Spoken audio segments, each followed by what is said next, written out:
gecelerim nerede? Bir köşede sıkıldım ne derdim? Paranoyalarım geri geldi. Seni düşünmekten gecelerdim. Eriyorum bendim aşkından nerede? Dağları çünkü aklımı çeldi. Beklediğim o insan da sendi. Sersefirim komik benim derdim. Bulamıyorum çareyi. Bege yok maskesi. Buğday yok sesi. Aklımda poresi. Değilim kompleksi. Boynumda kolyesi.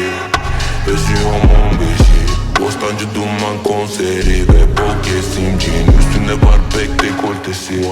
İçimden yan lütfen benim ol. Dershane üstüme derim on.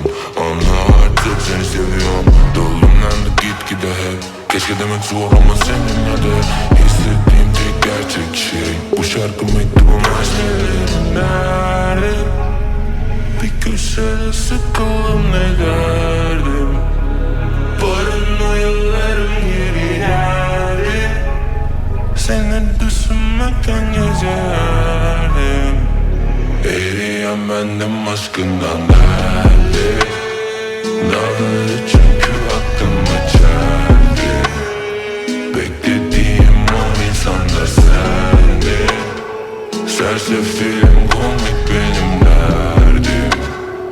Eriyen bendim aşkından derdi. Dağları çünkü aklımı çeldi. Beklediğim o insan da sendi.